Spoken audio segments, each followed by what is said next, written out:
ఒక రకంగా జగన్ మార్క్ కనిపించేలాగా ఆ జాబితాలను రెడీ చేస్తున్నారు. ఇప్పటి వరకు విడుదల చేసిన ఇన్ఛార్జ్ పేర్లు ఏవైతే ఉన్నాయో అవసరమైతే వాటిని మార్చేస్తున్నారు. స్థాన చలనాలు కూడా జరుగుతున్నాయి. మళ్ళీ కొత్త వాళ్ళకు కూడా అవకాశాలు ఇస్తున్నారు. కదలరా పేరుతో తెలుగుదేశం పార్టీ యాజిటేషన్ కంటిన్యూ అవుతుంది. వాళ్ళ ప్రచారం ఒక రకంగా చంద్రబాబు నాయుడు గారే ఇంకా ఆ పార్టీ బాధ్యతను భుజాన్ని వేసుకుని వెళ్తున్నట్టుగా కదలరాకు భారీగానే వస్తున్నారు. జనాదరణ కూడా పెరుగుతోందనేది ఆ పార్టీ చెబుతున్నమాట. ఇంకా జనసేన మాత్రం ఈ వారంలో కూడా ఒక క్లారిటీ రాలేకపోయిందా, అయోమయం పెరుగుతుందా, లేదంటే ఆశ పెరుగుతుందా, తెలుగుదేశం పార్టీని డిమాండ్ల పేరుతో ఇబ్బంది పెట్టాలనుకుంటుందా, మరికొన్ని అంశాల మీద చర్చించే ప్రయత్నం చేద్దాం ఇవాళ వీకెండ్ విత్ జర్నలిస్ట్ స్థాయిలో. సార్, ముందుగా 5వ ఫైనల్ అని మామూలుగా అయితే అనుకోలేదు, ఇంకా ఉండొచ్చు అనుకున్నట్టుగానే ఏంటి జగన్ గారి మార్క్ ఏమన్నా కనిపించబోతుందా? ఇక 5వ లిస్టులో అయితే కనిపించింది, ఎందుకంటే ఆల్రెడీ అనౌన్స్ చేసిన గురుమూర్తి పేరు కానీ మళ్ళీ ఆయనకు తిరిగి ఇవ్వడం, తీసేయడం, అంటే ఇన్ఛార్జిగా ప్రకటించిన తర్వాత కూడా మార్చడం అంటే ఆయన మార్కా, లేదంటే దాని వెనకాలైనా పెద్ద వ్యూహం ఉందా? వ్యూహాలతోనే చేసుకొస్తారు. ఇప్పుడు బీసీ వ్యూహంతో ఒక పక్కన కథ నడుపుతున్నారు. మేజర్ ఆస్పెక్ట్ ఇక్కడ ఎస్సీ ఎస్టీ సెగ్మెంట్ వాళ్ళకే, జనరల్ సెట్లు ఎక్కడ ఎస్సీలకి ఎస్టీలకి ఇవ్వలేదు చూడండి. అవును, బట్ బీసీలకు ఇస్తున్నారు. బీసీలకు రిజర్వేషన్లు ఉంటే వాళ్ళ వరకే అంతవరకు ఇచ్చేవాళ్ళు. ఇప్పుడు ఓసీల దాంట్లో ఇచ్చేవాళ్ళు కాదు, బీసీలు లేవు కాబట్టి ఇప్పుడు ఓసీ దాంట్లో బీసీలకి అది భారీగా ప్రయారిటీ. మీకు అనిల్ కుమార్ యాదవ్కి ఇవ్వడం నర్సరావుపేట సీట్ అన్నది క్లియర్. ఇప్పుడు చూస్తే మీకు బీసీల్లో యాదవ్ సామాజిక వర్గానికి సంబంధించి ఇప్పుడు 2 ఎంపీలు కనబడుతున్నారు. ఏలూరు ఒకటి ఇచ్చారా బీసీకి, ఇక్కడ ఒకటి ఇచ్చారంటే యాదవ్ సామాజిక వర్గం వాస్తవంగా తెలుగుదేశం పార్టీకి పెట్లాంటిది. చాలా పూర్తి స్థాయిలో దానికి అండగా ఉండేటటువంటి సామాజిక వర్గానికి హై ప్రయారిటీ ఇచ్చాడు జగన్మోహన్ రెడ్డి. ఓటింగ్ పరంగా ఇది ఏళ్ల తరబడి, దశాబ్దాల తరబడి వాళ్ళకి స్ట్రాంగ్ ఓట్ బ్యాంక్ అది. అంటే బీసీలలో శెట్టి బలిజ ఇట్లాంటి వాళ్ళు కాంగ్రెస్ కి సపోర్ట్ గా ఉంటే, ఏది మున్నూరు కాపు ఇట్లాంటి వాళ్ళు ఇటు పక్కన వీళ్ళు వచ్చేటప్పటికి ఎప్పుడు కూడా తెలుగుదేశంకి బాగా ఫేవర్గా ఉంటారు. గౌడ కావచ్చు, యాదవ కావచ్చు, ఈవెన్ మనకి ఆ సామాజిక వర్గాల లీడర్లు కూడా కనబడతారు. తలసాని శ్రీనివాస్ యాదవ్, దేవేంద్ర గౌడ్. కాకపోతే రాష్ట్ర విభజన తర్వాత అట్లాంటి బలమైన లీడర్లని ఎంచుకోలేకపోయారు. అయ్యన్న పాత్రుడు, అచ్చెన్నాయుడు కనబడుతున్నారు తప్పించి యాదవ్ సామాజిక వర్గం నుంచి ఇప్పుడు యనమల రామకృష్ణుడు యాదవ్ సామాజిక వర్గం ఇటు ఆంధ్ర వైపు నుంచి కనబడతారు. కానీ ఆయన ఆశించినంత స్థాయిలో వాళ్ళ ఏమి ప్రమోట్ కాలేదు. కాబట్టి యాదవ్ సామాజిక వర్గం ఒక అసంతృప్తితో ఉంది. ఆంధ్రాలో బలమైనటువంటి నాయకత్వం లేదన్నట్టు. అది అనిల్ కుమార్ యాదవ్ ఉపయోగపడ్డాడు. ఇప్పుడు అనిల్ కుమార్ యాదవ్కి తోడు ఇప్పుడు ఇంకొకటి అటు కారుమూరి కొడుకు, అంటే యాదవ్ సామాజిక వర్గంలో బలమైనటువంటి రాజకీయ నాయకుల్ని తయారు చేయడం అన్నటువంటిది ఒకటి తీసుకొస్తున్నారు. అది చాలా సీరియస్ ఇష్యూ. ఎందుకంటే ఇంతకుముందు కాంగ్రెస్ పార్టీ చేయలేకపోయింది. అది కాంగ్రెస్లో ఉన్నప్పుడు రాజశేఖర రెడ్డి కూడా ప్రయత్నం చేయలేకపోయారు. అది చేసుకొస్తున్నారు. రెండవది ఏంటంటే కొన్ని వ్యూహాలు ఏంటంటే మార్పులు చేర్పులు. ఫర్ ఎగ్జాంపుల్ ఆదిమూలం ఉన్నారు, ఆయనకి సచివేడ్ ఇచ్చారు. సచివేడ్ నుంచి తీసుకెళ్లి తిరుపతి ఎంపీగా ఇచ్చారు. ఆయన తెలుగుదేశానికి వెళ్ళిపోయారు. వాస్తవంగా తెలుగుదేశానికి అతను వెళ్తాడని తెలిసినే ఇక్కడ ముందుగా ఆదిమూలానికి తిరుపతి ఎంపీ ఇచ్చి అక్కడ గురుమూర్తికి ఇచ్చి ఆ తర్వాత ఆయన తెలుగుదేశానికి వెళ్ళాక మళ్ళీ గురుమూర్తికి తిరుపతి సీట్ ఇచ్చారు అన్నటువంటిది వినబడుతున్నమాట. ఎందుకంటే అతని విషయం బయటపడాలి. ఇప్పుడు కొంతమంది మాగుంట కావచ్చు, ఆదిమూలం కావచ్చు, ఇట్లాంటి వాళ్ళు కొంతమంది ఈ 2 వైపులా ప్రయత్నాలు చేసుకుంటా ఉన్నారు. అట్లాంటి వాళ్ళని అది నచ్చట్లేదు జగన్కి. ఇప్పుడు తెలుగుదేశంలో ఉన్నటువంటి వాళ్ళు వైసీపీ కోసం ట్రై చేస్తుంటే వీళ్ళకి నచ్చదు బేసిక్గా. ఇప్పుడు భాష్యం రామకృష్ణ లాంటి వాళ్ళు ఇదివరకు వైసీపీకి బాగా జగన్ పుట్టినరోజులు అవి కూడా జరుపుకొచ్చారు. తీరా చూస్తే అతను ఇప్పుడు తెలుగుదేశం టికెట్కి ఎంపీకి ఆశిస్తున్నాడు గుంటూరు. అందుకని తెలుగుదేశం ఏం చేస్తుంది, అతని పక్కన పెట్టి చంద్రశేఖర్ అని ఎవరో ఎన్ఆర్ఐని బొట్టి రావడము, ఇంకొకళ్ళనో ఎవరినో చూస్తుంది. అట్లాగా వీళ్ళకి ఏంటంటే మాకు లాయల్గా ఉండేటట్టయితే మేము తప్పించి డబ్బులు ఉన్నాయి కదా అని బార్గెనింగ్ చేస్తామంటే వద్దు అనేటటువంటి మెంటాలిటీలో ఫస్ట్ ఎక్కువగా ఉన్నది ఆ మెంటాలిటీ, ఆ యాటిట్యూడ్ జగన్కి వీళ్ళతో పోల్చుకుంటే. చంద్రబాబు అయితే టీడీపీతో టచ్ లో ఉన్న వాళ్ళు అనే వాళ్ళని కొన్ని సందర్భాల్లో పక్కన పెట్టేస్తున్నారు, వాళ్ళకి సీట్లు ఇవ్వట్లేదు అనేది కదా. మళ్ళీ వాళ్ళకి సీట్ ఇచ్చి మళ్ళీ మార్చడం, ఈ గేమ్ ఏంటి? అందుకనే కదా తనకి తిరుపతి ఎంపీ ఇచ్చారు, తను బయటపడిపోయాడు నాకు కాదు ఇదే కావాలని. ముందే పక్కన పెట్టేస్తే అయిపోద్ది కదా, డైరెక్ట్ పక్కన పెట్టేస్తే ఎస్సీకి అన్యాయం చేశారు. ఇప్పుడు ఇది ఎట్లా మాట్లాడతారో అదే మాట్లాడతారు. అంటే తెలుగుదేశంతో టచ్ లో ఉన్నారు. ఇప్పుడు రక్షణ తెలుగుదేశంతో టచ్ లో ఉన్నారు. ఆయనకి ఇవ్వలేదు. అదే ఫస్ట్ అయితే మార్చుతానన్నారుగా, మారుస్తానన్న తర్వాత అతను బయటపడిపోయాడు. బయటపడగానే తీసేశారు. ఇతను బయటపడలేదు ముందు ఆదిమూలం. బయటపడేదాకా వెయిట్ చేశారు. అది ఇక్కడ జరుగుతున్నది ఏంటంటే ఎస్సీ సెగ్మెంట్స్లో తెలుగుదేశానికి సరైనటువంటి క్యాండిడేట్ లేరు. ఆ లేనటువంటి దాన్ని వైసీపీ వాళ్ళతో మాట్లాడుకుంటుంది ఎప్పటి నుంచి. అందులో రేపటిసారికి ఎన్నికలకి డబ్బులు అది గట్టిగా పంచాల్సి ఉంటుంది, అది మేము అరేంజ్ చేస్తాంలే అని చెప్తోంది. కాబట్టి వీళ్ళు ఇప్పుడు జగన్ అడుగుతారా, అడగగలమా లేదా, ఇస్తాడో లేదో ఏం చెప్పట్లేదు జగన్. సాధారణ క్రిందసారి అయితే ఇచ్చాడు, చాలా మందికి ఇచ్చాడు అన్నటువంటిది మాత్రం విన్నా నేను. ఈ ట్రిప్కి వచ్చేటప్పటికి ఇస్తాడో లేదో ఎవరితో చెప్పట్లేదు కాబట్టి వీళ్ళు ఆ వైపుకి చూస్తున్నారు, వాళ్ళు ఇస్తామని చెప్తున్నారు. కాబట్టి ఈ టైంలో జగన్ ఏం చేస్తున్నాడు, అది అట్లాగా మాట్లాడుకుంటున్న వాళ్ళకి సంబంధించి ఆటోమేటిక్గా తనకి ఇంటెలిజెన్స్ ఫీడ్బ్యాక్ ఉంటుంది కదా, తను వాటిని వాళ్ళని కంట్రోల్ పెడుతున్నాడు. అది ఇప్పుడు ఒక రకంగా అదొక గేమ్ అనమాట, ఎత్తులు పై ఎత్తులు నడుస్తున్నాయి. ఇప్పటి వరకు ఇంకా సిట్టింగ్ ఎమ్మెల్యేలుగా ఉండి సీటు దక్కలేదు అంటే వాళ్ళకి ఫైనల్ లిస్ట్ లో కన్ఫర్మ్ అయినా వాళ్ళకి కూడా ఏమైనా ఎర్త్ ఉంటుంది అని అనుకోవాలా? ఇక్కడ మనకు కనబడుతున్నటువంటి అంశం ఏంటంటే మార్పు చేర్పులకి సంబంధించినవి మాత్రమే లిస్టులు అనౌన్స్ చేస్తున్నారు. ఓకే, తుది లిస్ట్ అని వాళ్ళే చెప్తారు రేపు మా ఇంకొకటో రెండో అయిన తర్వాత, అప్పటితో లాస్ట్గా. ఆ తర్వాత మిగతా వాళ్ళందరూ యథాతథం, ఎక్కడోళ్ళు అక్కడే. ఇప్పుడు పెద్దిరెడ్డి రామచంద్రని మార్చేదేం లేదు, బొత్స సత్యనారాయణ మార్చేదేం లేదు, ఇట్లాగా కొడాలి అనేది మార్చేదేం లేదు.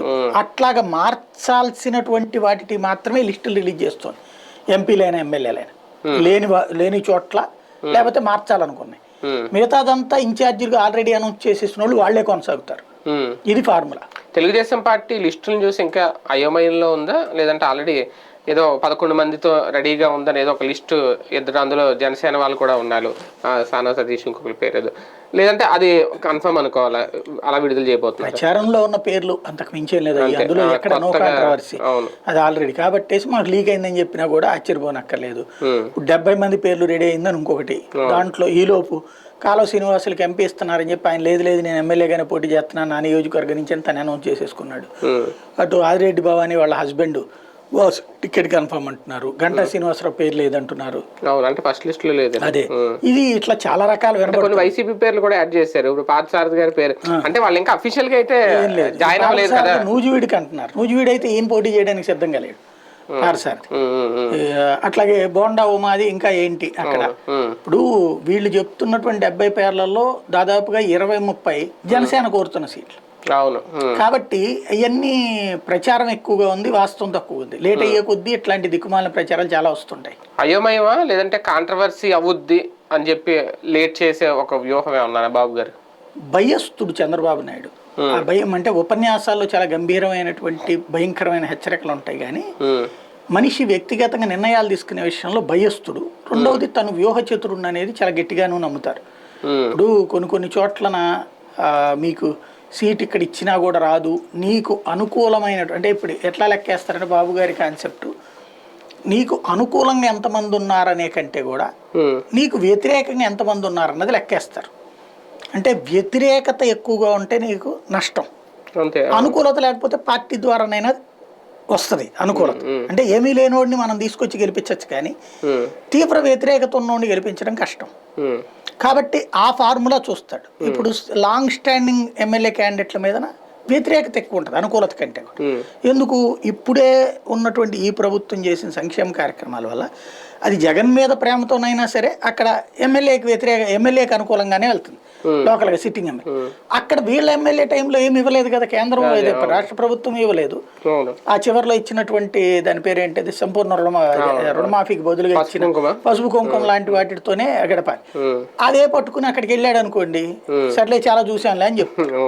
కాబట్టి ఇట్లాంటి దశలో పబ్లిక్ లో పెద్దగా పరిచయం లేని వాడైనా పర్లేదు, కానీ కొత్త ముఖాలు అయితే బెటర్ అన్నటువంటి ఆలోచన కూడా. నిజంగా తెలుగుదేశం పార్టీలో అభ్యర్థుల కొరత ఉందా?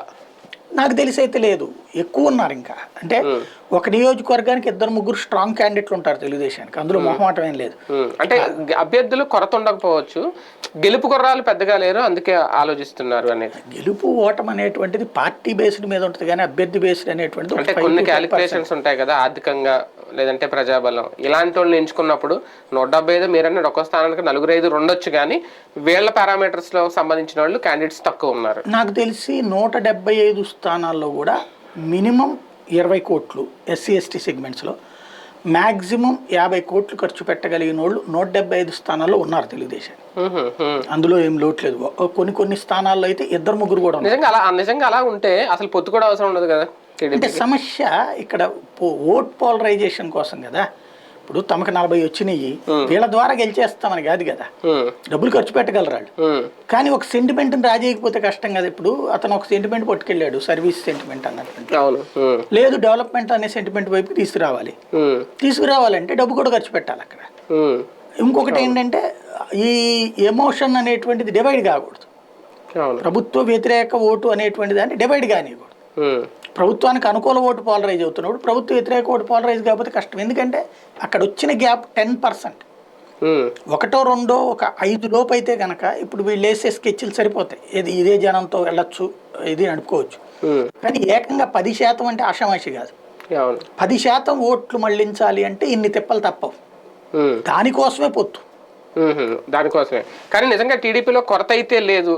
అలాంటప్పుడు లేట్ నిజంగా భయమేనా, లేదంటే ఈ బీసీ సామాజిక వర్గానికి వైసీపీ ఇచ్చిన ప్రయారిటీ చంద్రబాబు గారు ఇవ్వలేకపోతున్నారా? అంటే ఇక్కడ తను అష్టదిగ్బంధంలో చిక్కున్నారు. నెంబర్ 1 లోకేష్ ఏమో తను ఒక సర్వేలు చేయించి ఆ సర్వే ఆధారంగా జనసేనకి కొంచెం సీట్లే ఇవ్వమంటాడు. చంద్రబాబు నాయుడు మీద పవన్ కళ్యాణ్ ఒత్తిడి ఏంటి, 60 సీట్లు కావాలన్నది. ఫైనల్గా 60 అనేది తేల్చి చెప్తున్నాడు. అట్లాగే 1.5 సీఎం కావాలన్నటువంటిది తను పంపించినటువంటి సంకేతం. అది నెల 5 లోపు తేల్చేయమని. అదొక వైపు నుంచి ఒత్తిడి. మూడో వైపు నుంచి వచ్చేటప్పటికి పార్టీలో కమ్మ సామాజిక వర్గం నుంచి తీవ్ర ఒత్తిడి. ఇదివరకు 2 రాష్ట్రాల్లో కలిపితే రెడ్లు, ఇప్పుడు మొన్ననే జరిగిన తెలంగాణ ఎన్నికల్లో కూడా కలిపితే రెడ్లు దాదాపు 90 మందికి పైన ఉన్నారు. 2 రాష్ట్రాలు అన్ని పార్టీలో కలిపి రెడ్ల తరపున గెలిచిన 92 మంది దాకా ఉన్నారు.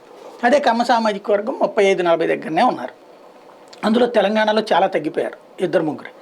కాబట్టి అసలు మన పార్టీనే కమ్మ పార్టీ అయినప్పుడు మనం ఇది కోల్పోతే ఎట్లాగా ఉనికి అంటే, కమ్మ పార్టీ అని అనను నేను, వాళ్ళు ఆలోచనట్టుంటుంది మన పార్టీ, మన కులపు పార్టీ అని ఓన్ చేసుకుంటారు. కాబట్టి ఇప్పుడు ఈ ట్రిప్ భారీగా ఇవ్వాలని వాళ్ళ వైపు నుంచి ఒకవైపు నుంచి ఒత్తిడి వస్తుంది.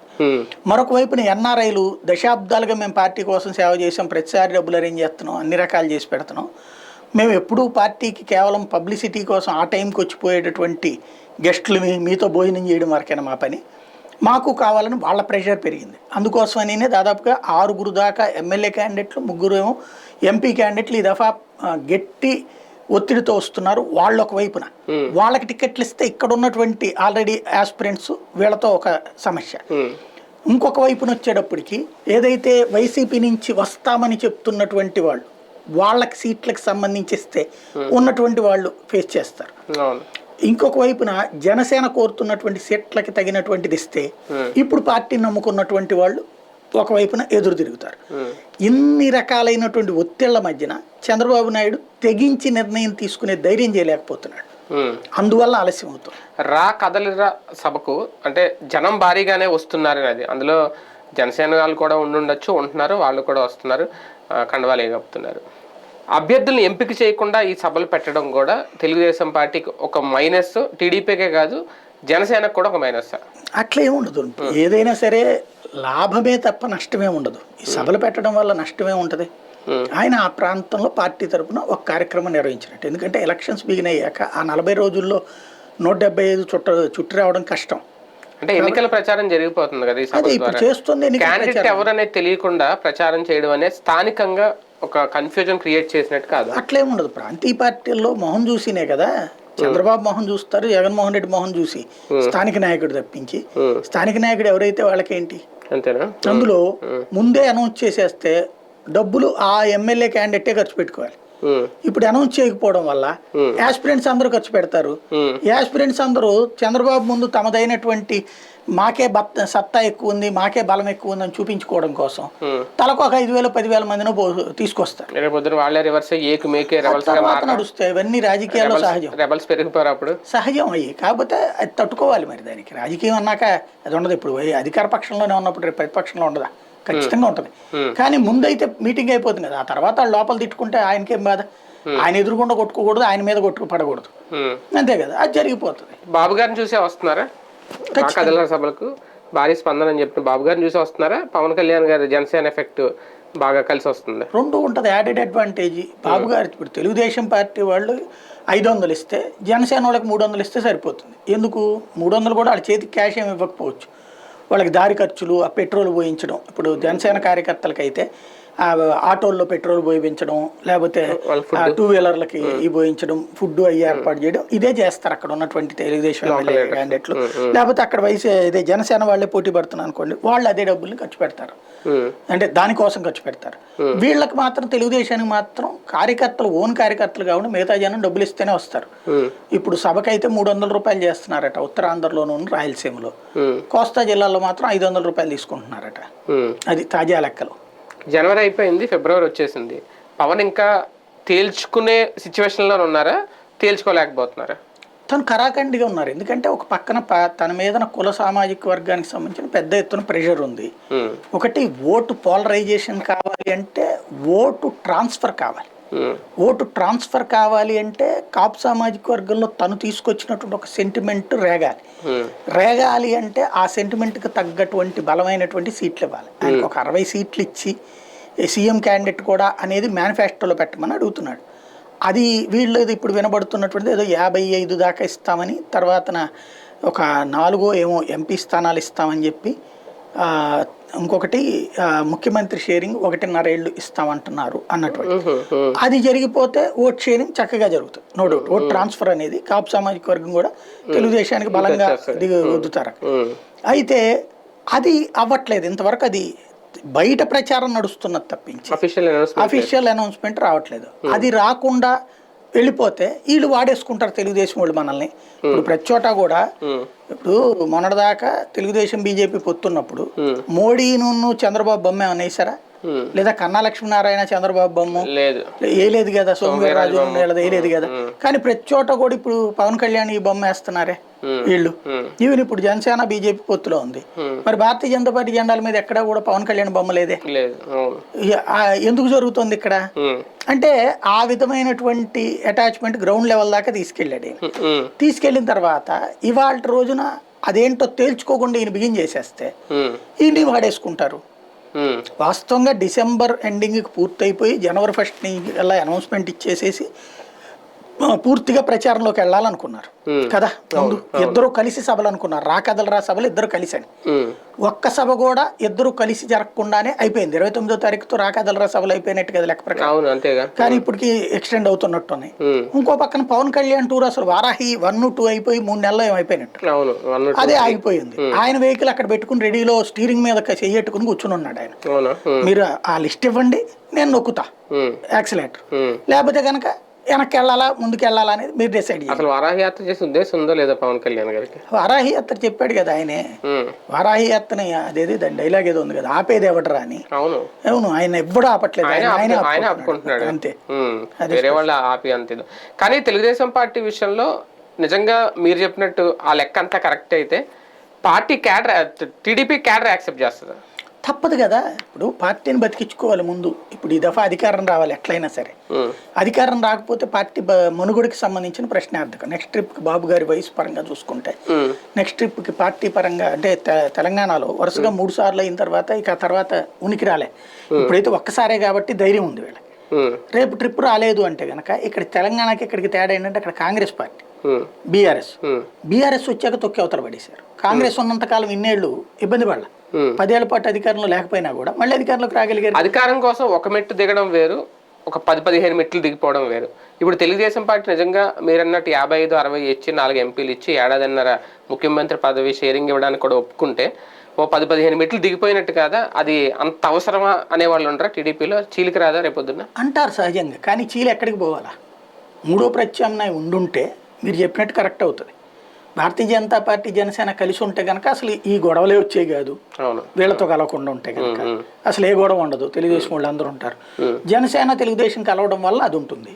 ఇప్పుడు 20 సీట్లు 15 సీట్లు ఇస్తే జనసేనలో తిరుగుబాటు వస్తుంది, పవన్ కళ్యాణ్కి వ్యతిరేకం. అదే 50-60 ఇస్తే మీరు చెప్పినట్టు చంద్రబాబుకి వ్యతిరేకత వస్తుంది. కానీ దానికి ప్రిపేర్ అయితే కానీ జనసేన తిరుగుబాటుకి టీడీపీ తిరుగుబాటుకి తేడా ఏంటంటే జనసేనలో తిరుగుబాటు వచ్చినా అది అక్కడ వరకే ఉంటుంది, టీడీపీలో తిరుగుబాటు వస్తే వీళ్ళు ఇప్పుడు ఒక ఫైనల్ ఆప్షన్ అనుకుంటున్నారు, ఆప్షన్ మిస్ అయిపోతారు. ఇంకా ఏం కాదు, ఇప్పుడు జనసేన గెలిచినా ఓడినా ఏనుగేనుగా అన్నట్టే ఉంటది వాళ్ళకి, ఇప్పుడు అంత ఇదేం లేదు. కానీ టీడీపీకి అనేది లైఫ్ అండ్ డెత్ ఏముండదు. ఏదైనా సరే ఇప్పుడు అధికారంలోకి రావాలనుకున్న తెలుగుదేశం అధికారం రాకపోతే నష్టం అవుదా? అవును, అదే అంటున్నాను, టీడీపీకి ఉంటది అంటున్నాను నేను. జనసేనకి ఈ ట్రిప్ రాకపోతే దాని మనుగడ ఏంటి? జనసేన వాళ్ళు మేము అధికారంలోకి రావాలని కోరుకోవట్లేదు కదా, అధికారంలోకి రావాలని అదే ఆయనే కోరుకోవట్లేదు, ఆయన తనుగా అధికారంలోకి రాకూడదు అని కోరుకుంటున్నాడు. చంద్రబాబుని సీఎం చేయాలని ఆయనే కోరుకుంటున్నాడు కదా, ఆయనకు కూడా కావాలనుకుంటున్నాడు షేరింగ్. కాబట్టి వాళ్ళకి రాజ్యాధికారం మీదనే కాంక్ష కదా. ఇప్పుడు వాళ్ళిద్దరికీ కూడా compulsory life and death question. Telugu Desam పార్టీలో కొంతమంది పెద్దల్ని కొంతమంది క్యాడర్ని మెప్పించాల్సి వస్తుందా ఈ తరహా ఒప్పందం చేసుకుంటే? ఇప్పుడు ఇందులో ఎవరిని మెప్పించగలగడం ఉండదు, ఫైనల్ గా తెగింపు నిర్ణయమే ఉంటుంది. బాబు తెగించి నిర్ణయం తీసుకోవాలి, భయం నుంచి యువతలకు రావాలి. ఇన్ని రోజులు ఆగారంటే తెగింపు ఉంటే ఇన్ని రోజులు ఆగరుగా. లేదు, అక్కడ ఓన్లీ పవన్ కళ్యాణ్ ఇష్యూ మీదనే ఆగుతున్నారు అంతే. పవన్ కళ్యాణ్కి సంబంధించిన సీట్ల దగ్గరనే ఆగుతున్నారు, మిగతాదంతా పెద్ద ఇష్యూ కాదు. పార్టీలో ఎంతో మందిని తెగించిన డెసిషన్స్ తీసుకున్నాడు ఆయన. ఇప్పుడు 23 మందిని తీసుకున్నప్పుడు వాళ్ళందరికీ సీట్లు ఇచ్చారు కదా, ఎవరికి ఇవ్వకుండా ఆపలేదు కదా ఒకసారి అన్న తర్వాత. కాబట్టి అదేం ప్రాబ్లం లేదు, తెగింపు ఆడిట్ దగ్గర ఉంటది. కాకపోతే ఏంటంటే మిత్రధర్మం దగ్గర కొంత జాగ్రత్త పడుతున్నాడు ఆయన. పవన్ కళ్యాణ్ గారి వ్యూహంలో టీడీపీ మీద కూడా ఒక్కసారిగా ఫైర్ అవ్వాలి అనే ఆలోచన ఏమన్నా ఉందా పవన్ కళ్యాణ్ గారికి? అందుకే ఇన్ని రోజులు సామరస్యంగా వెళ్ళిపోతుంది, ఇంకెన్నిచ్చినా తీసేసుకుంటారు, ఇంకేం లేదు అనుకున్న టైంలో ఒక్కసారిగా ఆయన ఒక డిమాండ్ని తీసుకొచ్చి బాబు గారి ముందు ఉంచడం. బేసిక్గా తను చెప్పినటువంటిది ఇవాళ కొత్త డిమాండ్ కాదు, బయటికి చెప్పింది మొన్న. అంతకుముందంతా ఆయన దగ్గర చెప్పింది అదే చంద్రబాబు దగ్గర, లేకపోతే ఎంతకాలం పాటు ఎందుకు పెండింగ్ పడింది లిస్టు? ఇప్పుడు చంద్రబాబు ఏం చేస్తున్నాడు, పక్కన పెట్టేసుకుంటున్నాడు, పద్దాక కూర్చోబెట్టుకుంటున్నాడు, ఫోటోలు దిగేస్తున్నాడు, వీడియోలు తీసుకుంటున్నాడు, పద్దాక జనసేన తెలుగుదేశం జనసేన తెలుగుదేశం జనసేన తెలుగుదేశం అంటున్నాడు. అన్నప్పుడు పెళ్లి చేసుకుంటాం కానీ కాపురం చేయనంటే ఎట్లాగా? అంటే ఇంతకుముందే చెప్పేసి ఉంటే ఈ పాటికి అంగీకరించి ఉండేవారు కదా, ఇన్ని రోజులు ల్యాగ్ రాదు కదా టీడీపీ. ఏం లేదు, ఇప్పుడు ప్రాక్టికల్గా ఎట్లా ఉంటుందంటే సీట్లకు సంబంధించి ఎవరి లెక్కలు వాళ్ళు మాట్లాడుకుంటారు. ఇన్ని దఫాలు ఎందుకు చర్చలు జరుగుతున్నాయి? జనసేన ఏమంటుంది, నాకు 60 కావాలంట. వీళ్ళేం లెక్క తీస్తారు? ప్రజారాజ్యం పార్టీ వచ్చినటువంటి సందర్భంలో 18 సీట్లు మేము సొంతగా గెలిచాం, మరొక 35 సీట్లలో మేము సెకండ్ ప్లేస్లో ఉన్నాం, మరొక 15 సీట్లలో దాదాపుగా 2వ స్థానానికి ఒక కంచు తేడాలో ఉన్నాం, కొన్ని చోట్ల మీరు 3rd ప్లేస్లో ఉన్నారు, కాబట్టి అవి మాకు కావాలంటారు.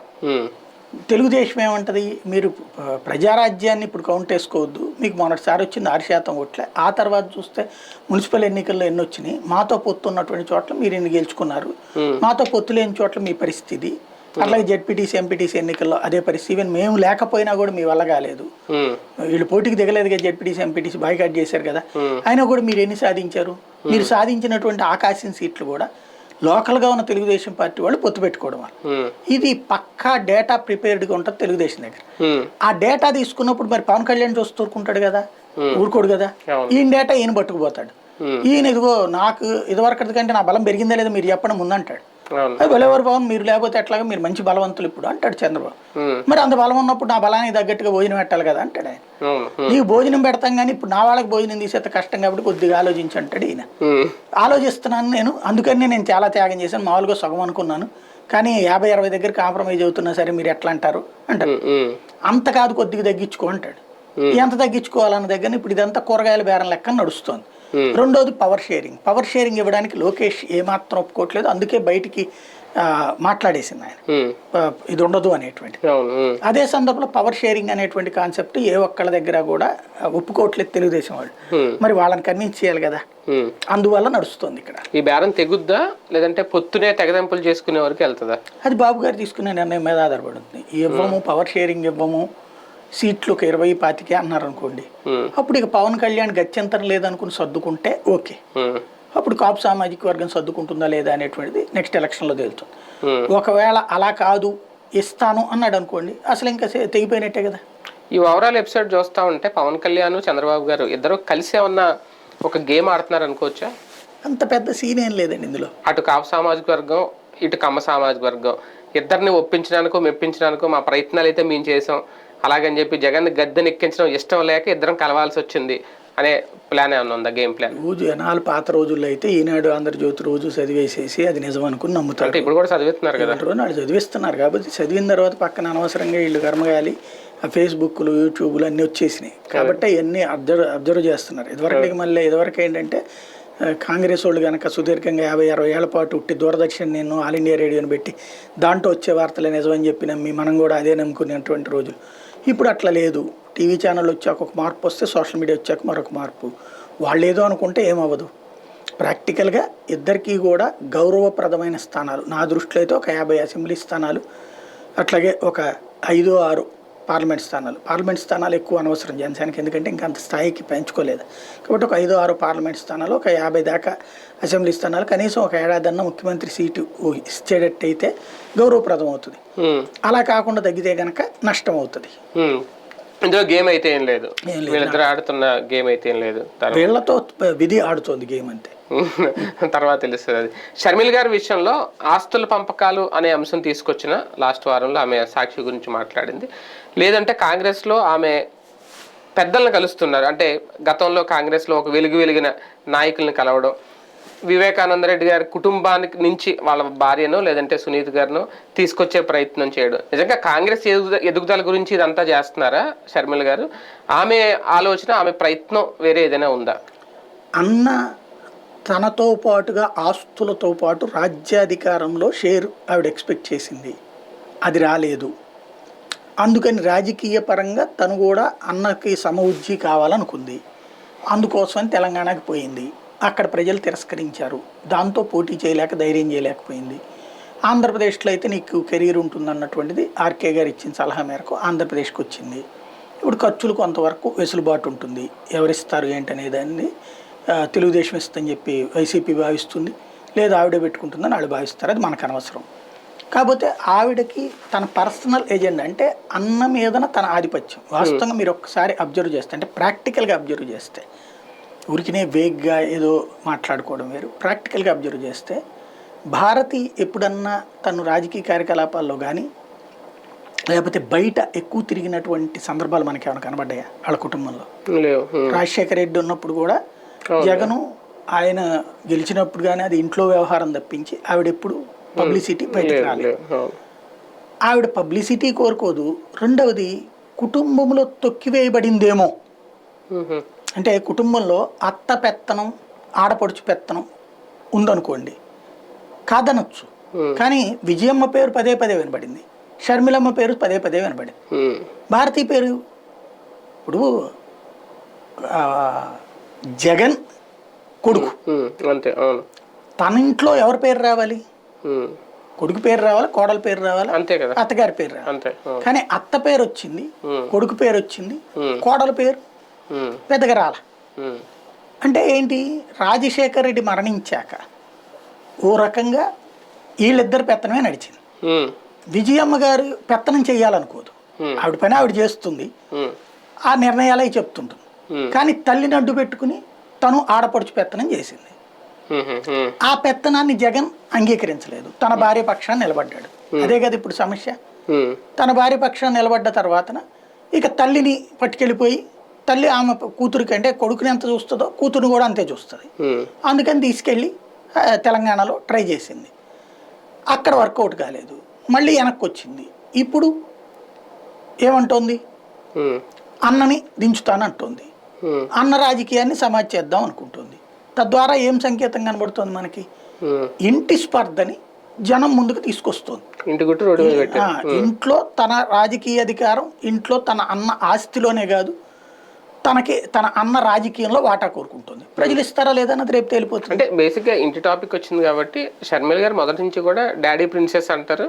అది జగన్మోహన్ రెడ్డి గారు ముఖ్యమంత్రి అవ్వక ముందు వరకు చెల్లింది. అయిన తర్వాత మాత్రం జగన్మోహన్ రెడ్డి గారు కూడా మారిపోయారు. అందుకే ఆమె ఇప్పుడు బయటకు రావాల్సి వచ్చి రోడ్డు ఎక్కాల్సి వచ్చింది. ఇప్పుడు ఎట్లుంటుందంటే, మా ఇంట్లో నా పెళ్లికి ముందు చెల్లెలే కదా ఇంట్లో అంటే తిరుగుతాం, సినిమాలకి తిరిగినా లేకపోతే బజార్లకు పోయినా చెల్లాయితోనే ఉంటుంది.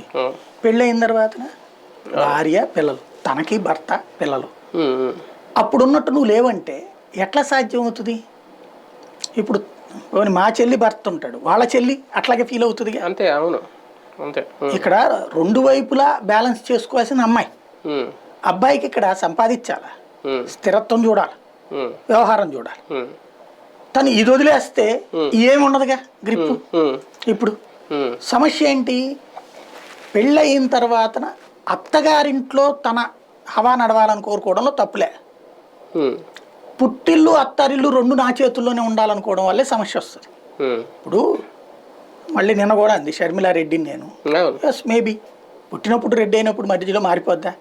కరెక్టే. పుట్టినప్పుడు హిందూ అయ్యి మధ్యలో మారితే క్రిస్టియన్ ఎట్ అయిపోయాడు. పుట్టినప్పుడు రెడ్డిగా పుడితే తర్వాత నా కులం ఎందుకు మారుద్ది అంటుంది. Very good. మరి పుట్టినప్పుడు హిందూగా పుట్టినోడు మధ్యలో క్రైస్తవుడు ఎట్ అయ్యాడు?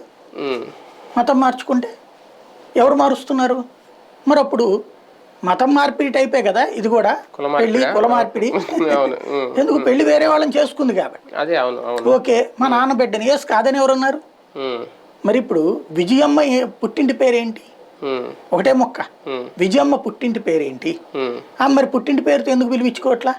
వైఎస్ విజయమ్మ ఎందుకయింది?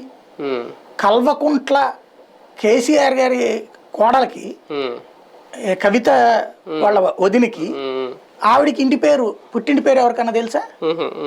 అట్లాగే మరి కల్వకుంట్ల కవిత. ఇలా విచిత్రం ఏంటంటే భర్తింటి పేరు డామినేషన్ లేకపోతే పుట్టింటి పేరు వాడుకుంటున్నారు. సోనియా గాంధీ, మరి ఆవిడ అసలు పేరేంటి? ఆంటోనియో మైనో కదా. ఈ ఇక్కడ ఆంటోనియో సోనియా మైనో ఆవిడ పేరు. సోనియా ఆంటోని మైనో ఏదో ఉంది. రాజీవ్ గాంధీని పెళ్లి చేసుకున్నాక సోనియా గాంధీ అయింది. మరి వాళ్ళ అమ్మాయికి ప్రియాంక గాంధీ ఎట్ అవుతుంది? ప్రాక్టికల్గా ఏదో ఒకటి డిసైడ్ చేయాలి కదా. అట్లాగే చంద్రబాబు నాయుడు గారి భార్య పేరు భువనేశ్వరి. ఆవిడ నందమూరి కుటుంబం నుంచినే కదా వచ్చింది. ఆవిడేమో నారా భువనేశ్వర్ అవుతుంది. వాళ్ళ అమ్మాయి అయితే వాళ్ళ కోడలు నారా బ్రాహ్మణ్ అవుతుంది. కానీ హరికృష్ణ గారి కూతురు వచ్చేటప్పటికి చుండ్రు వాళ్ళ ఇంటి పేరు, కానీ ఆవిడ తెచ్చి నందమూరి సుహాసిని. రాజకీయాలలో పుట్టింటి పేర్లని ఉంచుకుని అత్తింటి పేర్లను చంపేసేటటువంటి వ్యవహారం కొన్ని చోట్ల నడుస్తున్నది. కాంగ్రెస్ పార్టీ ఉద్దేశం వైఎస్ చరిష్మా వాడుకోవాలి అని, లేదంటే షర్మిల గారి ఆలోచన? షర్మిల గారి ఆలోచనకి కాంగ్రెస్ పార్టీ ప్లాట్ఫామ్ ఇచ్చింది. సింపుల్. ఇప్పుడు నెహ్రూకి రంగాకి గొడవలు అవుతున్నప్పుడు నెహ్రూకి ప్లాట్ఫామ్ తెలుగుదేశం ఇచ్చింది, రంగాకి ప్లాట్ఫామ్ కాంగ్రెస్ ఇచ్చింది. ఇప్పుడు వైఎస్ కుటుంబంలో ముందు రాజశేఖర రెడ్డికి ప్లాట్ఫామ్ ఇచ్చింది. రాజశేఖర రెడ్డి నిలబడ్డాడు చాలా రోజుల పాటు. రాజశేఖర రెడ్డి చనిపోయిన తర్వాత అతని లెగసీ తీసుకోవడానికి నిరాకరించింది కాంగ్రెస్ పార్టీ ఆ రోజున. ఎందుకు అంటే అది ఎవడని చెప్పలేం. వారసత్వాలు మా కుటుంబంలో ఉండాలి కానీ మిగతా చోట్ల వారసత్వాలు మేము పడేసినప్పుడు తీసుకోవాలి కానీ వెంటనే ఇవ్వమనేటువంటిది వాళ్ళ పద్ధతి. మీకు అందుకే కదా నేదురుమల్లి జనార్దన్ రెడ్డి గారి అబ్బాయి, కోట్ల విజయభాస్కర్ రెడ్డి గారి అబ్బాయి, మరి చెన్నారెడ్డి గారి అబ్బాయి కానీ మిగిలిపోయారు. అలాగే నువ్వు కూడా వాళ్ళ అబ్బాయిగా నీకు ఎంపీ సీట్ పడేయడమో కేంద్ర మంత్రి పదవి పడేస్తాను తీసుకో. సచిన్ పైలట్, లేకపోతే అతని పేరేంటి మాధవరావు సింధియా కొడుకు జ్యోతిరాదిత్య సింధియా, వాళ్ళకి వారసత్వం ఇవ్వకపోబట్టినే కదా సింధియా అటు వెళ్ళాడు. ఈ పైలట్ ఎప్పటికీ కొట్టుకుంటున్నాడు. ఇప్పుడు జగన్ దీంట్లోనే ఉంటే ఇంకో 50 ఏళ్ళైనా అట్లాగే కాంగ్రెస్ ఇచ్చే బిచ్చం మీద నాకు 10 సీట్లు అడిగాడు అనుకోండి, ఇతను 1 సీటు పడేస్తారు. అదే అది అట్లాగే నడుస్తున్నప్పుడు కాంగ్రెస్ పార్టీకి సంబంధించినంత వరకు ఇప్పుడు ఆ లెగసీని ఇవ్వలేదు. ఆ లెగసీని తనే సొంతం చేసుకున్నాడు జగన్మోహన్ రెడ్డి జనంలోకి వెళ్ళి. ఇప్పుడు ఆ లెగసీని చీల్చి రాజశేఖర రెడ్డి చరిష్మాని తను వాడుకోవాలనుకుంటుంది కాంగ్రెస్. ఎందుకయ్యా అంటే తెలంగాణలో షర్మిలను పక్కన పెట్టి షర్మిలను తీసుకోకపోవడం వల్ల అక్కడ రాజశేఖర రెడ్డి వారసత్వం ఏం పోలా. రాజశేఖర రెడ్డి వారసత్వం కింద అక్కడ కాంగ్రెస్ పార్టీని యాక్సెప్ట్ చేశారు. ఎందుకని? తెలుగుదేశంలో పుట్టి తెలుగుదేశంలోనే పెరిగినటువంటి రేవంత్ రెడ్డి, చంద్రబాబు గారి ప్రియశిష్యుడైన రేవంత్ రెడ్డి కూడా ఒకనాడు అమ్మనాబూతులు తిట్టి పంచలోడ తీసుకొడతామన్నటువంటి రేవంత్ రెడ్డి రాజశేఖర రెడ్డి ఇవాళ అదే రాజశేఖర రెడ్డిని వీరుడుగా ధీరుడుగా పొగిడాడు, తిరిగాడు. రాజశేఖర రెడ్డి బాటలోనే ప్రయాణం చేస్తానని చెప్పాడు. అక్కడ ప్రజలు షర్మిల కంటే కూడా రాజశేఖర రెడ్డి ని ఓన్ చేసుకుంటున్నటువంటి రేవంత్ బెటర్ కదా అని ఇచ్చారు అధికారం. ఇప్పుడు ఇక్కడ ఇతని బదులు జగన్ బదులు షర్మిలకి ఆ లెగసీ వచ్చేస్తే రాజశేఖర రెడ్డి అనేటువంటి పేరు మొత్తం నా సొంతం అవుతుంది అనేది కాంగ్రెస్ భావిస్తోంది. అది ఏమవుద్దో చూడాలి. ఒక సౌభాగ్యమనో లేదంటే సునీతనో తీసుకురావడం ద్వారా కుటుంబాన్ని ఇంకా చేల్చాలనుకుంటున్నారా? రాజకీయంగా వాళ్ళు వస్తేనే ఈమె రాజకీయంగా సక్సెస్ అవుతుందని ఏమన్నా షర్మిల గారు భావిస్తున్నారు? ఇందులో ఒక ఆస్పెక్ట్ ఏంటంటే సౌభాగ్యమ్మ లేకపోతే సునీత వీళ్ళందరూ కూడా తెలుగుదేశం పార్టీతో టచ్లో ఉన్నవాళ్ళు. అంటే సౌభాగ్యం గారు ఉండరు, కానీ సునీత మొదటి నుంచి తెలుగుదేశం పార్టీతోనే ట్రావెల్ అవుతుంది. యాక్చువల్గా ఇతను వివేకానంద రెడ్డి ఎందుకు చనిపోయాడు? మర్డర్ చేయించారు. ఎవరు చేయించారంటారు? ఆస్తులకు సంబంధించిన వివాదం. సరే, జగన్ చేయించాడు అనేటువంటి దానికి అందులో విచిత్ర లాజిక్ ఉంటుంది. ఏంటంటే తనకి సమవుజ్జి, తన బదులు పార్టీ ఎక్కడ తీసేసుకుంటాడంటే అంతకంటే కామెడీ మరొకటి. ఎంపీ సీటు గురించి అంటే అవినాష్ రెడ్డి అన్నారు. సీట్ ఇచ్చిందేమో జగన్మోహన్ రెడ్డి అవినాష్ రెడ్డికి అయితే వివేకానంద రెడ్డి ఏం పట్టుకుని బీక్కెళ్ళాలి అక్కడ. కాబట్టి అందులో ఒక లాజికల్ పాయింట్. అసలు విషయం ఏంటి, అక్కడ కాంట్రాక్ట్లన్నీ శివప్రకాష్ రెడ్డి వీళ్ళ బామ్మరిది ఎవరైతే వివేకానంద రెడ్డి బామ్మరిదో అతను సీఎం రమేష్కి బినామీ. బీటెక్ రవి తరపున పనులు చేసి పెడతాడు. అంటే చంద్రబాబు అధికారంలో ఉన్న టైంలో వాళ్ళ కాంట్రాక్ట్లన్నీ అతనే చేశాడు. ఈవెన్ వివేకానంద రెడ్డిని ఓడించింది ఎవరు? ఎవరు గెలిచారు వివేకానంద రెడ్డి మీద? బీటెక్ రవి. పూర్తి మెజార్టీ ఉన్న చోట జగన్ సొంత నియోజకవర్గంలో ఎట్లాగా వివేకానంద రెడ్డి ఓడిపోయాడు? దానికి ఓడగొట్టినోళ్ళు అవినాష్ రెడ్డి, వీళ్ళు ఇది అవినాష్ రెడ్డి అంటున్నా, వీళ్ళు బీటెక్ రవి వాళ్ళు ఓడగొట్టడానికి కారణం అవినాష్ రెడ్డి అన్నటువంటిదే వివేకానంద రెడ్డి దగ్గరికి తీసుకెళ్ళగలిగారు. అంతే తప్పించి డబ్బులు ఇచ్చింది ఎవరు? CM Ramesh, BTech Ravi. పోనీ అవినాష్ రెడ్డి ఓడించాడు అంటే బీటెక్ రవి అవినాష్ రెడ్డి క్లోజా? ఒకటేనా? మరి అదే బీటెక్ రవి వాళ్ళు ఎట్లా మాట్లాడుతున్నాడు? కాబట్టి దీని వెనకాల చాలా పెద్ద లాజిక్ ఉంటుంది, ఒక ఆస్పెక్ట్. రెండవది ఏంటంటే ఇప్పుడు ఇది మాత్రం తెలుగుదేశం స్క్రిప్ట్. ఏది? సునీతని నేరుగా కనుక తెలుగుదేశంలో చేర్చుకుంటే జగన్మోహన్ రెడ్డి క్రిందసారి చెప్పిన మాట నిజమైపోతుంది. మర్డర్ చేయించింది తెలుగుదేశమే, చివరికి చంపిన వాళ్ళతో కలిసి, అంటే చంపింది కూతురే, స్కెచ్ చేసింది ఇదిగో తెలుగుదేశం పార్టీ ఆ రోజున అండగా నిలబడింది అని చెప్పి బహిరంగంగా అనడానికి వీలుంటుంది. కాబట్టి తెలుగుదేశం పార్టీ తరపున కాకుండా కాంగ్రెస్ తరపున ఆమె నిలబెడతారు. అది ఇప్పుడు స్కీమ్. కొంతవరకు కాంగ్రెస్ కి నిజంగా మైలేజ్ వస్తుందా వాళ్ళు వస్తే? అంటే వివేకానంద రెడ్డి గారి కుటుంబం నియోజకవర్గంలో ఏంటనేది తేలుతుంది కదా. ప్రజలు ఇప్పుడు పార్టీ కాదు అక్కడ లెక్క, కాంగ్రెస్ అనేది పక్కన పెట్టండి. కాంగ్రెస్ ఒక షెల్టర్ అంతే. రాజశేఖర రెడ్డి కుటుంబంలో రాజశేఖర రెడ్డి వారసత్వం జగన్దా షర్మిలదా ఇది తెలిపబోతోంది. నిజంగా అదే కనుక జరిగితే అన్నా చెల్లెల మధ్య ఉన్న వివాదం అసలు ఏంటి అనేది బయట పెడతారా అప్పటికైనా షర్మిల గారు ఓపెన్ గా? ఎలక్షన్స్ లోపు ఆవిడ చాలా మాట్లాడచ్చు, ఎందుకంటే మనిషి ఎడమెంట్. కుటుంబంలో కూడా చెప్పేది ఏంటంటే ఎడమెంట్. అన్న మీద ఎంత ప్రేమ చూపించేదో ఆ ప్రేమ కారణంగా వదిలి అంతే ఎడమెంట్గా తొక్కిపడేసేది, తోసిపడేసి. ఇప్పుడు ఆ ఎడమెంట్ క్యారెక్టర్గా ఉండేటటువంటి అమ్మాయి తను ఎట్లయినా సరే అధికారాన్ని గుంజుకోవాలనుకుంటుంది. తనకు అధికారం రాదని తెలుసు. ముందు అన్నని దించేస్తే వదిలి కానీ టోటల్గా అన్న కుటుంబం మీద తనకు ఆధిపత్యం వస్తే అప్పుడు తన అదుపులోకి వస్తాడు, తను చెప్పిన మాట వింటాడు. తనకు ఒక 5% 10% ఓట్లు తెచ్చుకుంటే అప్పుడు దానివల్ల ఓడిపోతే జగన్ రేపు పొద్దున ఫ్యూచర్లో అప్పుడు తన మాట వింటాడు. ఆ 10% ఓట్ల కోసం తనకి చెప్పిన వాళ్ళకి, తను చెప్పిన వాళ్ళకి కొన్ని సీట్లు ఇస్తాడు, తనకి ఇస్తాడు అన్నట్టు. ఇప్పుడు పవన్ కళ్యాణ్ కనుక చంద్రబాబు నుంచి ఎట్లా ఆశిస్తున్నాడు, షర్మిల అట్లాగే నెక్స్ట్ ఎలక్షన్స్ కి అది ఆశిస్తుంది. అలా జరగాలంటే ముందు తన అన్న తన కాళ్ళ బేరానికి రావాలి. అట్లా రావాలంటే ముందు గది దించాలి. ఇది ఆవిడ ఎత్తుగడ. కాంగ్రెస్ పార్టీ ఏం చూసి ఆమెకు పిసిసి చీఫ్ ఇచ్చిందంటే వైఎస్ఆర్ కుమార్తెను ఒకే ఒక్క కారణమా, లేదు ఎలక్షన్ లోపు అన్నా చెల్లెల మధ్య ఏం జరిగిందో బయట పెట్టి ఆయన గద్దె దించుతాను నా దగ్గర ప్లాన్ ఉందనే ఈవిడ ఏమైనా చెప్పి ఉంటుందా? అంత సీన్ ఏం లేదు. కాంగ్రెస్ ని తెలుగుదేశం ఇన్ఫ్లుయెన్స్. మామూలుగా అయితే ఒక షర్మిలను చూసి, షర్మిల అనే ఒక అమ్మాయిని చూసి అంత పిసిసి చీఫ్ పదవి ఇస్తారా? ఇప్పుడు బేసిక్గా ఏమీ లేని చోట ఆమోదం మహావృక్షం. రుద్రరాజు పద్మరాజుతో పోల్చుకుంటే షర్మిల బెటరే కదా, శైలజనాథ్తో పోల్చుకుంటే షర్మిల బెటరే కదా, లేకపోతే రఘువీరారెడ్డితో పోల్చుకుంటే షర్మిల బెటరే కదా. అంటే పాపులారిటీ కావాలి. అంటే కొంచెం ఒకప్పుడు మంత్రులుగాను ఎమ్మెల్సీలు గాను పనిచేసి వచ్చి ఎప్పటి నుంచో కాంగ్రెస్ లో ఉన్నారు. ఇప్పుడు ఆ లెక్కనైతే ఏమీ చేయనటువంటి జగన్మోహన్ రెడ్డి ఏకంగా సీఎం కాలేదా? ఏ మంత్రి పదవి చేశాడని అతను. కాబట్టి ఇక్కడ రాజకీయాల్లో అది కాదు, వారసత్వం అనేటువంటి కాన్సెప్ట్ పాపులారిటీ పబ్లిక్ లో. రఘువీరారెడ్డితో పోల్చుకుంటే షర్మిలకు పాపులారిటీ ఎక్కువే, అట్లాగే శైలజనాథ్తో పోల్చుకుంటే షర్మిలకు పాపులారిటీ ఎక్కువే, రుద్రరాజు పద్మరాజుతో పోల్చుకుంటే పాపులారిటీనే కదా ఇక్కడ మేజరు. ఆ పాపులారిటీనే ఇక్కడ సున్నాగా ఉన్నటువంటి పార్టీ పాపులారిటీ వల్ల 4% 5% ఓట్లు వచ్చినా బెటరే కదా. అంటే రాజకీయ సీనియారిటీ అనేది అసలు అవసరం ఉండదా? అలా ఎక్కడైతే జగన్మోహన్ రెడ్డి అసలు సీఎం ఎట్ అవుతాడు? బొత్స సత్యనారాయణ అవ్వాలి, పెద్దిరెడ్డి రామచంద్రారెడ్డి అవ్వాలి, వాళ్ళు కదా సీనియర్లు. రాజకీయాల్లో ఆ సీనియారిటీ కాదు, జనంలో ఆదరణ ఎవరు పొందుతారు. రాజశేఖర రెడ్డి సీఎం కాకముందు ఆ టైంలో కూడా ఉన్నారు కదా నేదురుమల్లి, కోట్ల విజయభాస్కర్ రెడ్డి వీళ్ళందరూ. మరి వాళ్ళని కాదని రాజశేఖర రెడ్డికి ఎట్లా ఇచ్చారు? లేదు ఇవాళ రేవంత్ రెడ్డికి ఇవ్వకూడదు అసలు. ఎంత మోస్ట్ సీనియర్లు ఉన్నారు పార్టీలో. మొత్తం ఫస్ట్ ట్రిప్ కాంగ్రెస్కి వచ్చింది అది, రాగానే ఇచ్చారు అధికారం. విభజనవాదం అనే అంశాన్ని భుజాన్ని వేసుకోవడం వల్ల షర్మిలకు మైలేజ్ వస్తుందా, లేదంటే జగన్మోహన్ రెడ్డి గారు ఒక అయోమయంలో అన్నా పడతారా రేపొద్దున? జగన్ అట్లాంటి ఏం పట్టించుకునే పరిస్థితిలో లేడు.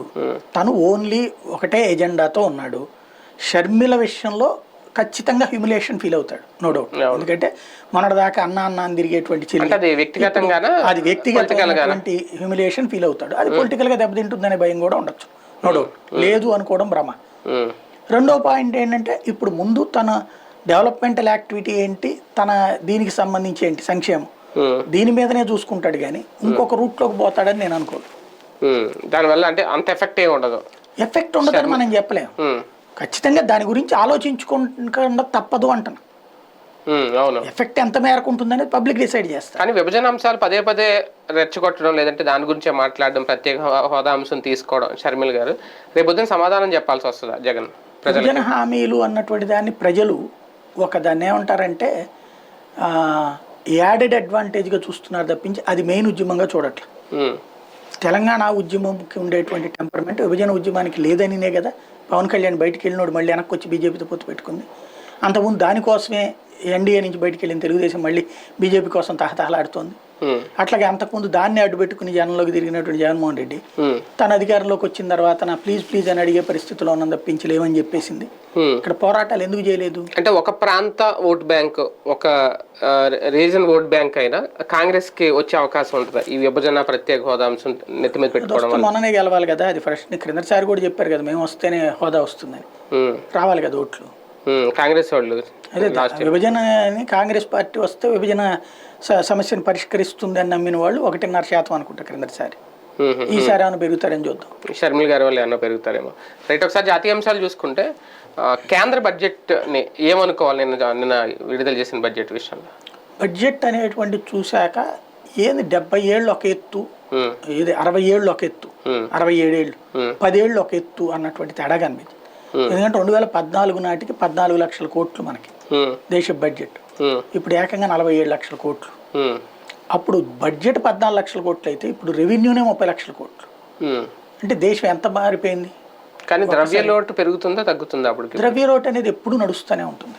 మీరు ఏ బడ్జెట్ లోనైనా ద్రవ్య లోటు లేకుండా ఉండదు. అంటే దాన్ని తగ్గించే ప్రయత్నం చేశారు కదా. ఇప్పుడు క్రిందటిసారి 14.5 లక్షలు ఉంటే ఈసారి 13.5 లక్షలకు తెచ్చారు. 15.5 లక్షల నుంచి 14.5 లక్షలకు తెచ్చారు ద్రవ్యలోటు.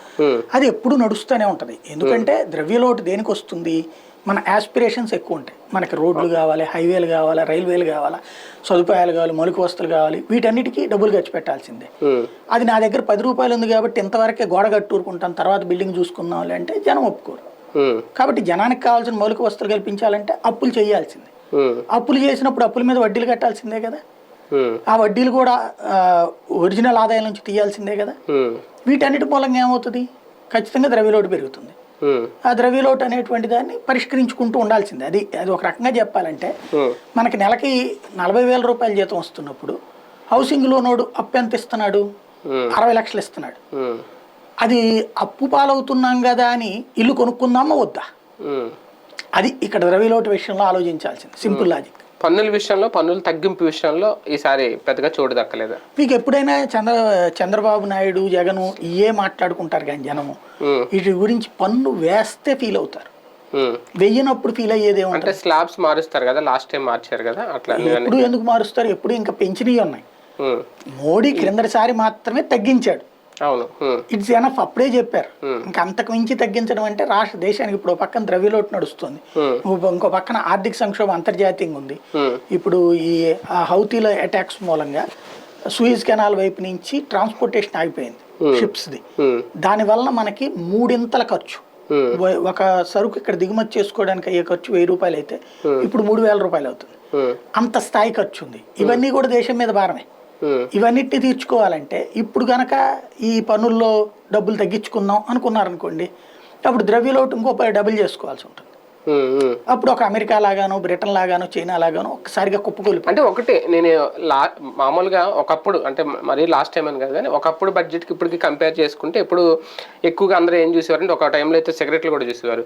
నిత్యావసర వస్తువులు, పెట్రోలు, లేదంటే ఈ ట్యాక్స్, ఇవన్నీ ట్రాన్స్పోర్టేషను, వీటి మీద సుంకాలు తగ్గించినా పన్నులు తగ్గించినా ఇది సామాన్యుడి బడ్జెట్ అనేవారు. కానీ ఇప్పుడు అది జరగట్లేదు, అది కనబడట్లేదు, ఆ పేరు వినబడట్లేదు. కారణం డ్రమటైజేషన్ నుంచి రియాలిటీకి తీసుకొచ్చాడు మోడీ వచ్చాక. ఇదివరకు ఏంటంటే ఆ నాటకాలు ఎట్లా ఉండేదంటే బడ్జెట్ వస్తుంది కాబట్టి ఇవి పెరగచ్చు, ఇవి తగ్గచ్చు అని పేపర్లలో అవన్నీ వేసేవాడు. ఆ తర్వాత బడ్జెట్ వచ్చాక ఇదిగో ఇవి పెరిగినాయి, ఇవి తగ్గినాయి అనేవాడు. అంటే బడ్జెట్ ఏం ఆకాశం నుంచి నోట్లు ఎవడు ప్రింట్ అయ్యాడు కదా, ఇందులో తగ్గిస్తారు, అందులో పెంచుతారు. అంటే బ్యాలెన్స్ చేసుకుని డబ్బులు వసూలు చేసుకోవడానికే చూస్తారు కానీ ఎవడు కూడా ఏది తగ్గించడు. ప్రతిసారి బడ్జెట్కి ముందు సిగరెట్ కంపెనీలో విపరీతంగా సిగరెట్స్ ప్రొడక్ట్ చేస్తారు, మందు కంపెనీలో విపరీతంగా మందు ప్రొడక్ట్ చేస్తారు. వాటి విపరీతంగా డీలర్లు అవన్నీ కొని పక్కన పెట్టుకుంటారు. ఎందుకని అవి రెండు ఏ బడ్జెట్ వచ్చినా సచ్చినట్టు పెరుగుతాయి. ఆ టైంలో నాకు బాగా గుర్తు అనమాట, కొంతమంది తెలిసినటువంటి ఫ్రెండ్స్, ఈ బంధువులు, ఈ షాపులు ఉన్నాయి, వాళ్ళు ఆ సిగరెట్లు అయితే ఆ టైంలో విపరీతంగా స్టాక్ పెట్టుకుంటారు. ఆ టైంలో అప్పులు తెచ్చి మరి పెట్టుకుంటారు.